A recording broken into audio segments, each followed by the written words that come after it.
Estás escuchando Cronopios en Acción. Aquí estamos para contarles cómo vemos diversos fenómenos que pasan frente a nuestros ojos. En este podcast les vamos a hablar sobre aquellos fenómenos que nos vuelan la cabeza y para poder ser un poco más conscientes del mundo en el que vivimos. Aquí con ustedes Monique. Hola, hola. Y Magic les contaremos las realidades de nuestros ojos. Bienvenidos a Cronopios en Acción. Hoy les tenemos un tema súper controversial, el bullying. Y para ello tenemos una entrevista con el licenciado y experto en comunicación, Guillermo Moreira. Acá al lado está Moni. ¿Cómo estás, Moni? Muy bien, Majo. Creo que es fundamental que tengamos mucha conciencia de nuestras emociones y de las emociones y de los términos en general. O sea, creo que el bullying ha sido muy controversial porque hay mucha gente que dice, no, bueno, siempre ha existido el bullying. Y la realidad es que siempre ha existido, pero no siempre hemos sido conscientes del daño que puede hacer.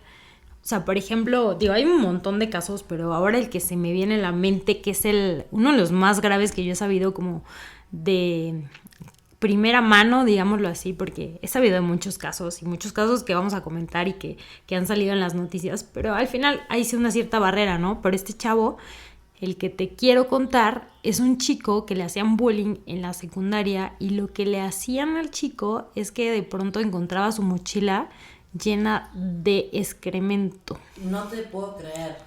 O sea, imagínate, amiga, quiero que se imagine a la audiencia lo grave que es esta situación.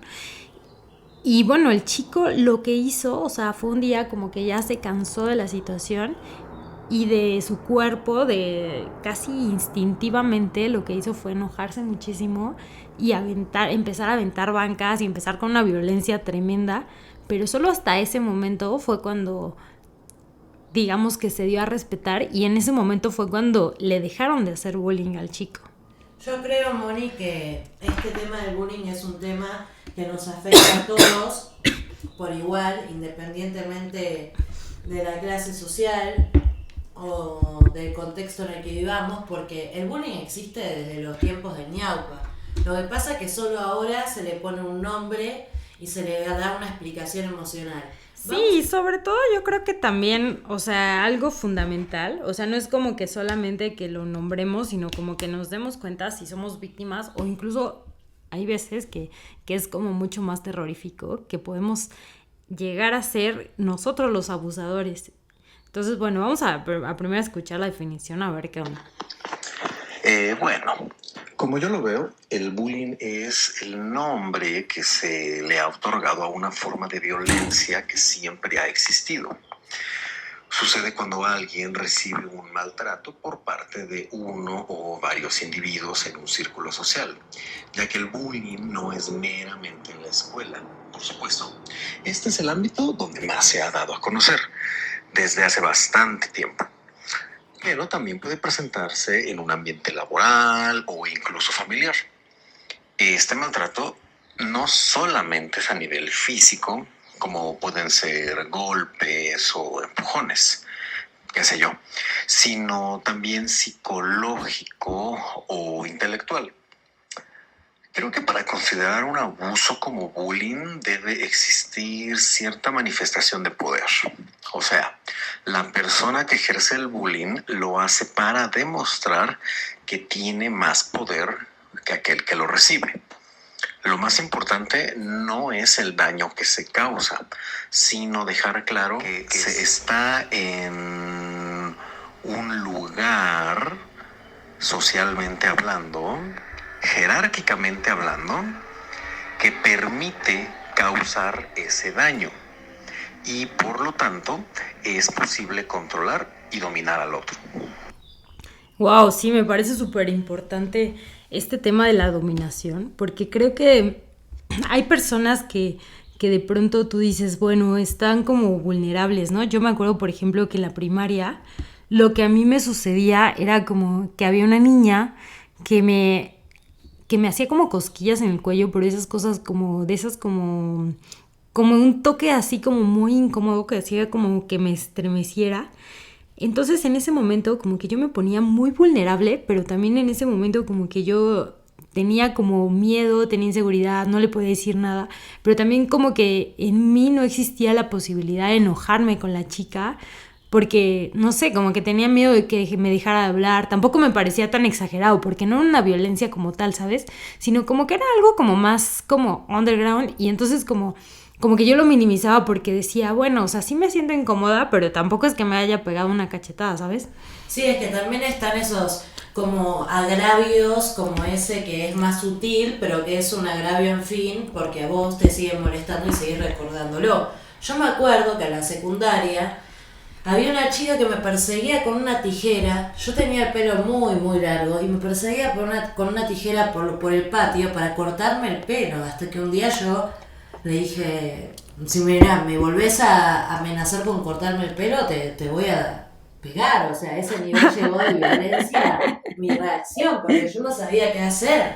Y bueno, es como dice Guillermo, ¿no? Son relaciones de poder que ejerce un dominador sobre otra persona más vulnerable por alguna razón.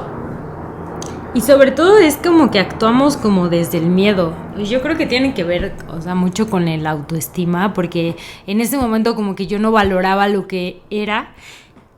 Y en mi caso fue como actuar desde ese miedo a que si le voy a decir algo, seguro la niña me deja de hablar, ¿sabes? O sea, creo que actuamos como desde ese punto. Y creo que ese como no aceptarlo también como que conlleva como cosas súper importantes. Por ejemplo, a mí otra cosa que me decían, y me decían mucho en diferentes etapas de la escuela, era como de, bueno, eres como la más lista y no sé qué, y no sé, me molestaban un montón. Y entonces como yo no lo aceptaba, en ese momento yo me sentía mal, me sentía incómoda, sentía que no era igual que los demás, sentía que no pertenecía. Y en ese momento, o sea, pues yo no me daba cuenta, ¿no? Hasta que después lo acepté, o sea, como que dije, bueno, sí, ¿y qué? ¿Cuál es como el problema, no? Y ahí también una psicóloga me dijo una frase que es como muy bonita, porque me dijo, pues no importa, o sea, cuando tú te das cuenta es como darte cuenta de un fantasma. Entonces, cuando los fantasmas salen a la luz, al final esos fantasmas desaparecen. Es que también que trae el bullying, trae el miedo al aislamiento, el miedo a ser aislado, el miedo a ser rechazado, el miedo a no pertenecer a un grupo de amigos. Entonces, claro, o sea, hay veces que uno recibe agravios, pero por el sentimiento, la necesidad de estar en ese grupo, lo soporta, ¿no? Ajá, exacto, como que tú te pones en el lugar como vulnerable y entonces llega una persona y de pronto como que abusa, ¿no? O sea, en mi caso, por ejemplo, otra cosa que yo hacía mucho era como que, no sé, me molestaba, tenía una relación con alguien, ya fuera amigo, amiga, pareja, lo que sea, y entonces lo que yo hacía, como yo no entendía que algo me estaba molestando, o más bien como que no podía decirlo, ¿no? Por este miedo, como que yo sentía un montón de miedo, así como, no sé, con mi cosa, pienso con algún exnovio que tuve, era como de, no sé, me molestaba que siempre dejara la ropa tirada. Y como yo no se lo decía y todo me lo guardaba, y así con la ropa y así con todo, ¿no? Y entonces como yo no lo guardaba y yo no lo decía, en ese momento como que, pues se supone como que no pasaba nada, ¿no? Pero en la menor provocación, como que yo le hacía una burla. Ay, sí, claro, tu ropa. Ay, sí, claro, no sé qué. Entonces eso era como un tipo de violencia donde yo así me asusté, ¿no? Cuando me di cuenta, yo dije, no manches, yo soy la buleadora. Sí, también hay sistemas que como que le dan más energía al tema de la burla. ¿Por qué te digo esto? Yo me acuerdo de cuando era adolescente, estaba en la colonia, porque yo iba a la colonia de vacaciones, que era como ir al colegio, pero en verano. Entonces, en esa Pero a ver, espérame, ¿colonia es colonia en Uruguay o qué es colonia? No, una colonia es como un club de verano del colegio que organiza, donde los padres que se van a trabajar los dejan ahí. Como un campo de verano, como un club de verano, algo así. Exacto, como un campo de verano. Ajá. Bueno, cuestión que ahí lo que hacían era que tenían un sistema que se llamaba el chismógrafo, que todos tenían que anotar en un papelito un chisme. Y claro, ¿qué pasaba? Súper conocido. Sí, ¿qué pasaba? Ahí escribían barbaridades. Y a mí lo que me llamaba la atención era no que los niños escriban las barbaridades, sino que los profesores los leyeran con un micrófono. O sea, imagínate el pánico que teníamos todos a la hora del chismógrafo. No, eso es una violencia ultra extrema, es como ponerte vulnerable ante toda una sociedad, ¿no? Por eso, y yo también leí que en México hay mucho bullying. No, en México hay muchísimo bullying, o sea, yo siento que, bueno, ahora que hice mi viaje a Sudamérica, yo creo que es el país que más he notado que hay bullying y bueno, después de eso me clavé muchísimo y empecé a investigar y empecé a buscar datos y justo la OCDE, que es la Organización de Cooperación de Desarrollo Económico, justo esta organización dice que México es el primer lugar a nivel mundial de acoso infantil, lo cual me pareció gravísimo.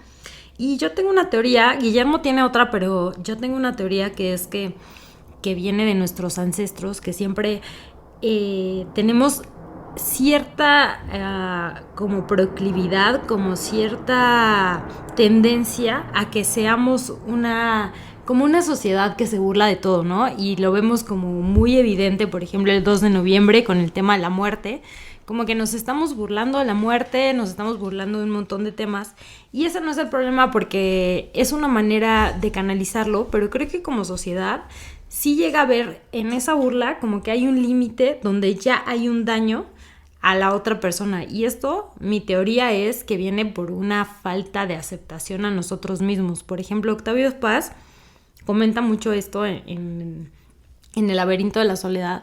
Comenta como que somos una sociedad que no se ha aceptado como tal, ¿no? Y yo veía, por ejemplo, en la generación de mis papás, ellos era como, no, odiamos a los indígenas y vengan todos los europeos y vengan todos los blancos y somos blancos y somos europeos. Entonces como que hay, y bueno, ahora viene una ola como ya más de, bueno, ahora valoramos a los indígenas y somos indígenas y venimos de Tlaloc y venimos de Quetzalcóatl y venimos de no sé qué. Y entonces como que es, a pesar de que han pasado más de 500 años de que somos un pueblo independiente, a pesar de eso creo que no hemos llegado como a ese intermedio de, bueno, sí, es verdad que una gran parte de la población somos entre españoles y provenientes de algunas culturas como la náhuatl o la maya, perdón, como la azteca o la maya o la olmeca o muchas otras culturas, pero al final somos una combinación de ambas y como que esa aceptación es lo que no nos ha permitido como crecer y es parte como que de un bullying y de como que esa falta de aceptación, como yo lo decía por ejemplo en las cosquillas o Majo con su cabello que no lo aceptaba o lo que sea, en ese momento como que no nos aceptamos a nosotros mismos y es cuando viene este tipo de burlas y es cuando viene ya como va creciendo la violencia. 100%, y hay una tendencia en la sociedad que es a dividir, ¿no? A esa grieta, a vos sos de tal forma, yo soy de tal forma, y también a categorizarnos en gordo, flaco, gay, no gay. Tendemos esa tendencia a etiquetarnos que yo creo que también nos lleva un poco al bullying. Volvamos ahora con lo que decía Guillermo, que a mí me parece súper interesante. Sí, vamos a ver qué dice sobre por qué México, o sea, su teoría de por qué en México hay tanto bullying. México tiene un lugar preponderante en el bullying, porque somos un país muy insatisfecho. Las condiciones económicas y sociales propician a un estado de constante incertidumbre y descontento. Siempre queremos un mejor trabajo, un mejor carro, una mejor familia, más dinero, viajar más, tener más cosas, etcétera, etcétera, etcétera.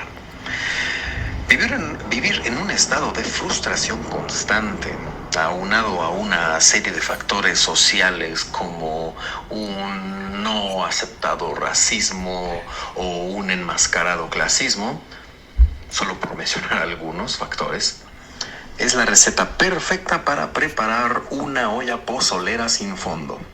Pásele por su ración de bullying, alcanza para todos. Me atrevería a decir que no hay mexicano al que no le hayan servido, al menos una vez en su vida, un plato de este amargo manjar. Somos una sociedad basada en relaciones de poder muy palpables, que se manifiestan en todos los ámbitos.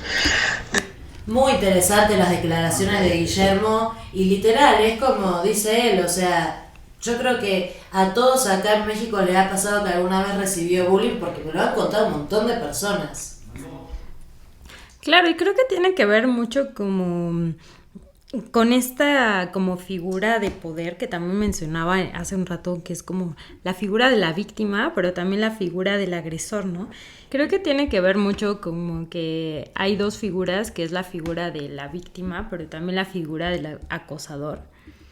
Entonces hay como esta persona débil que trata como de ser más fuerte y que trata como de ser, como que es más débil porque de pronto no puede pertenecer a un grupo y tiene que portarse de alguna manera, y muchas veces como la forma de aceptarlo es como la violencia. Un poco pienso como en los maras salvatruchas que te dicen, bueno, si no matas a tu mamá y no matas a otros dos, no vas a pertenecer. Yo creo que ese es un caso súper extremo, pero creo que también pasa que hacemos ciertas cosas por pertenecer a cierto grupo social, y también como, o sea, sí es un patrón como que también muchas veces hay algo que nos duele en casa y que de pronto, como a mí me pasó muchas veces, y sigo trabajando en eso porque como que a veces no digo lo que siento y entonces empiezo como a dañar a la gente. Y yo creo que eso nos pasa como a todos, ¿no? O sea, podemos ser tanto víctimas como agresores, y creo que en México como que hay esa... como que hay una línea muy delgada en la que podemos saltar a una falta de empatía. Entonces de pronto como que lo que sucede es como que no entendemos lo que el otro siente, porque estarse burlando a la gente está bien visto. Es que también yo lo que percibí acá en México es que dicen todo como con doble sentido. Entonces como que te dicen cosas que son graciosas, pero que tienen como algo ácido, ¿no? En el fondo. Ajá, exacto. O sea, es algo también cultural. Sí, es como muy cultural. Y bueno, vamos a escuchar a Guillermo, que también nos cuenta ahí sobre esta responsabilidad como emocional. A ver. Bueno, respecto a mi experiencia con el bullying, ¿qué puedo decir? Yo abusaba de quienes podía abusar, y los que podían abusar de mí, así lo hacían. No había de otra. Así era el orden natural de las cosas, y había que seguir la cadena alimenticia. A veces sentía la inseguridad y el miedo por la amenaza latente de los niños más grandes y fuertes, y al mismo tiempo buscaba esa malévola satisfacción por molestar a otros. Y yo creo que esto tiene mucho que ver, Majo. O sea, yo creo que esta declaración muy honesta, Guillermo, o sea, yo creo que sí tiene que ver como también un poco por el género. O sea, por ejemplo, no sé si yo llegué a sentir satisfacción por molestar a otras, ¿no? O sea, por ejemplo, siento cierta satisfacción cuando, no sé, noto que hay algo raro y me puedo burlar, pero como que tampoco es como que se lo diga a la persona directamente, sino como que de una situación hacer algo chistoso, sí me parece bien, pero no sé si he sentido como tal esa satisfacción de molestar a otros. ¿Tú sí has sentido esa satisfacción, así como como dice Guillermo? Para nada la he sentido, pero sí es cierto que hay gente que la siente, y la siente muy fuerte. O sea, hay personas que tienen este sentimiento en alto grado, y son generalmente las personas que ejercen este tipo de poder sobre otras personas más vulnerables. Y siento que la declaración de Guillermo es muy honesta y le pasa a muchas personas, y está bueno también ponerlo en palabras, ¿no? Y es poder decirlo. Yo lo pienso en una novela que creo que ya la he comentado otras veces acá, pero es una novela que me pegó muchísimo. Incluso hay una película que también está bastante bien, que son unos niños, que son como un grupo de 5 o 6 niños que se pierden en una isla desierta, y los niños no son tan pequeños, son tipo entre 8 y 12 años, ponle.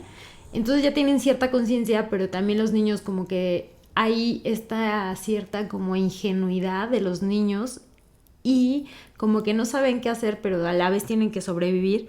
Y al final como que estos niños lo que les sucede es que empiezan a tener jerarquías en su pequeño grupo que está luchando por sobrevivir. Y entonces está el líder que les manda todo, y está el que obedece, y está el que hace todo con tal de pertenecer al grupo.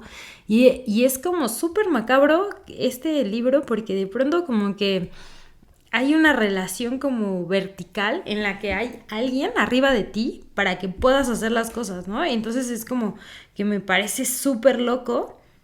Y bueno, a esto pues yo creo que hay una cierta responsabilidad también como emocional. Escuchamos a Guillermo. Ahora bien, ya que estamos hablando de una demostración de poder en círculos sociales, El bullying tiende a suceder como una especie de efecto dominó. Lo que quiero decir es que cuando un agresor lo comete, muy probablemente él mismo es víctima de bullying, pero en otro círculo. Nunca falta el caso del chico abusador en la escuela que es maltratado en su propia casa, provocando que busque la oportunidad de desquitarse del daño que recibe. Ahora bien, no necesariamente se reproduce como una cadena. También es posible que alguien crezca en un ambiente donde se ejerza bullying a otros y aprender a comportarse de esa manera. Pues se observan las dinámicas de poder en términos de que existen dos tipos de individuos, el dominador y el dominado. Es justo esto, ¿no? Hablamos de la violencia en efecto dominó. Yo creo que también se gesta mucho en las casas esto. Y como bien dice Guillermo, es un poco de violencia reprimida. Vos sabés que hay un caso en Argentina de unos rugbyers que a ellos como que se les enseñó que cuando, nada, si los agredían ellos tenían que reaccionar y golpearle, ¿no? Al otro deporte que ellos practicaran, los padres les enseñaron que bueno, que sí, que tenían que reaccionar con violencia si los atacaban. Entonces a ellos les divertía agarrarse a piñas, a madrazos, por doquier. Y un día se les fue la mano, se pelearon con un chico, se les fue totalmente la mano y lo mataron. ¡No! Sí, entonces yo creo que también esa violencia contenida viene un poco de la crianza que dan los padres a los hijos. No, sí, totalmente. O sea, por ejemplo, yo me acuerdo que en mi caso, o sea, que no es como muy lejano, mi papá me decía como, defiéndete, pégale, y me decía como pegarle a él, ¿no? Así como de, pégale a tus compañeros. Y yo la verdad es que nunca, como que siempre fui como muy pacífica en ese sentido, o sea, como que yo no podía, ¿no? Yo decía, pero es que, ¿por qué le voy a pegar al otro niño? Como que yo nunca lo entendí, pero creo que sí es mucho como de alguna generación o como de defenderse con violencia, y creo que es como muy humano también defenderse con esa violencia. Por ejemplo, estaba platicando también con un amigo que es como también contemporáneo de esos tiempos, y me decía, es que mi papá también me hacía pegarle a otros niños y eso como que les daba cierto valor. Entonces también era como muy de género, ¿no? Así como muy de, ay, bueno, si eres niño le tienes que pegar a otros niños para que tú defiendas tu lugar. Entonces creo que me parece que eso también es como, no sé, me parece ya como obsoleto. O sea, no me parece que, o sea, creo que entendiendo más nuestras emociones podemos defendernos mucho más a que si creamos violencia y esa violencia el tipo te va a responder con otra violencia y entonces va a ser, o tipa, no sé, va a ser como una cadena en la que nunca terminas. Y hoy en la actualidad, Moni, también está pasando que eso no nos pasaba a nosotras, que es que cuando los chicos salen del colegio, de la secundaria y van a su casa y abren la computadora, tienen millones de mensajes en las redes sociales de usuarios anónimos que desde ese anonimato se atreven a decir la peor de las barbaridades. Entonces el bullying ahora no solo se da en los colegios, sino que también se da a través de las redes sociales. Y déjame decirte, Moni, también, que acá en México hubo unos casos terribles de bullying en los últimos años. Es el caso, por ejemplo, de Antonio de Jesús en Puebla, que en el 2015 fue agredido por sus compañeros de escuela cuando se dirigía a su casa en Amozoc. Lo golpearon y le provocaron un coágulo de sangre en el cerebro que causó que entrara en coma. También Jonathan en Jalisco, a los 7 años de edad, fue víctima de bullying en 2013 cuando sus amigos lo sumergieron en uno de los excusados de la escuela. ¡Ay, no! Literal, tenemos muchísimos casos acá en México.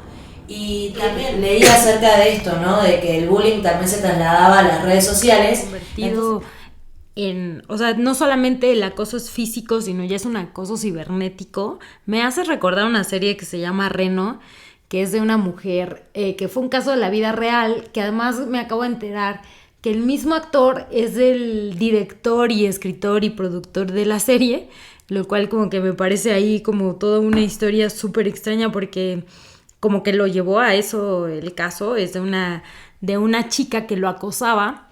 Algo que no me gustó de la serie, que al principio lo pensé, fue como que no me gustó que la chica tuviera como un cierto estereotipo, que la chica es como que la chica tiene sobrepeso, la chica es gordita, la chica como que es la mala del cuento solo por ser gordita y que es mayor que él. Pero al final también me doy cuenta de la gravedad del caso, porque al final como que lo que hablábamos, ¿no? De la aceptación, o sea, este chico no se aceptaba a sí mismo y no podía superarlo, entonces como que es de alguna manera mendigar amor, o sea, de alguna manera como que a veces como que recogemos las migajitas y de pronto esas pequeñas migajitas de amor son los que te hacen soportar un montón de cosas, ¿no? Y a este chavo pues lo culparon de, oye, ¿por qué no lo dijiste antes? ¿Por qué no lo dijiste a tiempo? Porque claro, como que muchas veces como que también necesitamos como tanto ese amor o esa atención que de pronto pues nos pasan este tipo de cosas. Justamente lo naturalizamos por la necesidad de amor. Y sí, para mí también es muy interesante ese punto que estás mencionando. Yo también vi la serie y bueno, nos preguntamos si una mujer ultra seductora, ¿no? Ultra hegemónica podría ejercer ese tipo de acoso, y la realidad es que sí. No tiene por qué ni ser gordita, ¿no? Puede ser cualquier tipo de mujer. Exacto, en cambio hay otra serie que se llama Gorda, justamente se llama así, me la recomendó mi maestra de cine natural, que le mandamos un saludo hasta Argentina. Esta serie es buenísima porque trata de la obsesión de esta chica, como justo trata de todo el acoso y rompiendo todos los estereotipos. Pues la chica es gordita y entonces le hacen bullying y la molestan y la acosan y la pobrecita ya está harta. Entonces esta serie es muy buena porque justo podemos ver la transformación de una mujer que se acepta a sí misma y que al final podemos ver cómo se empodera. A mí me parece una serie magnífica, además de que la duración es magnífica porque hace cuenta que dura 5 o 7 minutos cada capítulo y al final es una serie chiquitita. Yo creo que te la avientas en 1 hora, máximo 2. Entonces son capítulos pequeñitos y es muy muy buena y justo es como esta transformación que nosotros podemos hacer, pero como que siento que es una transformación que no tiene que estar como basada en la violencia o en la agresividad, sino más bien como que en darnos cuenta de cuáles son nuestras emociones y poderlas cachar, ¿no? Porque, o sea, como te digo, muchas veces como que sentimos ese enojo y no nos damos como cuenta. Es que ser consciente de la emoción, ser consciente de lo que nos está pasando y fundamentalmente poder comunicarlo, yo creo que eso es muy importante. Poder comunicárselo a otras personas, poder contarlo, ¿no? Que no quede en uno. Y es como un súper trabajo, ¿no? Porque, por ejemplo, o sea, yo creo que tiene que ver mucho por una generación y por cómo nos educaron nuestros padres, que es como, si te callas, todo está bien, ¿no? Si no dices nada, todo está bien. Y no digas esto, no sientas del otro, ¿no? Por ejemplo, el otro día estaba escuchando que, por ejemplo, las personas que no nos podemos enojar es porque en algún momento estaba súper mal visto en tu casa enojarte, ¿no? Y hay personas que dicen, no, es que yo no puedo llorar. O sea, a mí no me salen las lágrimas, por más que esté triste, por más que me duele una situación, yo no puedo llorar. Pero justo es como que lo que nos decían en casa, así como, no puedes hacer esto, y entonces como que te queda para siempre. Es que nos educaron también para eso, para silenciar las emociones, está como mal contar si algo nos está pasando, ¿no? Yo creo que eso ahora ha cambiado, porque hay mucha más educación emocional, hay mucha más información, porque antes no existía tanta información. Vos pensás que ahora nosotros tenemos información, ya te diría sobreinformación. Tenemos la misma cantidad de información que tenían los multimillonarios hace 5 años. Entonces esa capacidad de meternos en internet y buscar cualquier cosa nos da también, yo creo, herramientas para poder defendernos. Y aún así, o sea, yo creo que tiene mucho que ver cómo procesas esas emociones, porque una cosa es como la teoría, que tenemos un montón, pero ya ponerlas en práctica, pues sí, es como un trabajo como muy, sí, es un trabajo lento, ¿no? O sea, yo he ido a terapia, he ido a temazcales, he ido a un montón de cosas, a yoga, y aún así como que hay cosas que todavía no puedo procesar, pero yo creo que es un proceso lento, sobre todo tiene que ver con una aceptación de lo que somos, y al final tratar como de crear una conciencia de no competencia, porque creo que la competencia también nos daña mucho, de querer ser más que el otro, de querer tener más que el otro, y entonces creo que eso nos puede dañar muchísimo como sociedad. Justo, Moni, yo siento que vivimos en una era de competencia, que hoy las redes sociales vienen también a incentivar eso. Y toda esa competencia también se traslada a la vida, Y ¿no? yo insisto como que es un tema ahí como de aceptación, o sea, porque lo que me pasaba a mí en mi caso es lo que te decía, ¿no? O sea, lo que yo hacía era como guardarme esas emociones y entonces como no las sacaba, pues era una cosa que ahí que explotaba por dentro, ¿no? Y leí en alguna parte que decía como el hermetismo, o sea, el hermetismo que es como guardártelo todo para ti, básicamente, es un recurso de desconfianza. Instintivamente consideramos peligroso al medio que nos rodea. Y sí, o sea, encontramos a un montón de personas que son súper desconfiadas, pero también como al no abrirte a la posibilidad de conectar con otras personas, pues al final como que no te puedes vincular o no te puedes vincular como sanamente, y entonces como no dices las cosas, entonces como que explota por dentro algo de ti y el daño al final como que te lo estás haciendo a ti mismo. Y que te hagan bullying puede provocar aislamiento, soledad, miedo, desesperanza. Entonces es como que tenemos que soportar el bullying en persona, pero también lo tenemos que soportar en nuestra casa, en nuestra privacidad, desde comentarios de personas que tienen mucho resentimiento adentro y que desde el anonimato pueden decir cualquier cosa. Y la internet es algo permanente, o sea, lo que vos posteás, lo que vos escribís queda ahí para siempre, y yo creo que no somos tan conscientes de eso. Entonces tenemos que asumir que nada, que todo lo que compartimos en línea lo ven todas las personas y que quizás poner privacidad y todo eso nos sirve para detener un poco este proceso de violencia en dominó, como mencionaba Guillermo.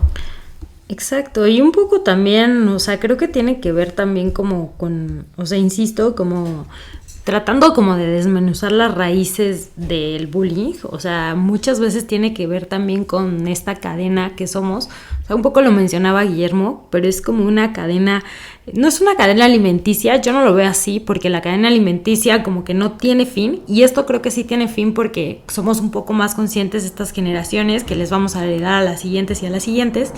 Y creo que tiene que ver también con los papás buleadores. O sea, por ejemplo, yo tuve cierto grado de papás buleadores porque es como que ejercen un control excesivo en tu crianza, y al final como ese control excesivo y esa como disciplina tan estricta que a lo mejor muchas veces no son gritos, pero sí son intimidaciones o amenazas o abusos, pues lo que ahora nosotros podemos hacer es como darnos cuenta que hay cosas que no podemos hacer o que no pueden estar perfectas al 100%, o sea, como este podcast, por ejemplo, que los estamos haciendo y que muchas veces no está al 100%, pero que sale a la luz y que al final nosotras como que estamos muy conscientes de que podemos dar un mensaje. Es que tiene que ver con lo que decías antes, con lo de la competencia, también el ideal de perfección. Hoy es algo absurdo, ¿no? Que todos estamos persiguiendo y es algo tan banal y tan irreal, y que también lleva eso a procesos de cadena de violencia. Gracias por escuchar Cronopios en Acción. Si quieres seguir descubriendo el mundo desde nuestros ojos, síganos en nuestras redes. Nos pueden seguir en Instagram como escribir.melibera o Majita TV y Cronopios en Acción. Si les gustó este episodio, los invitamos a que nos pongan estrellitas en Spotify.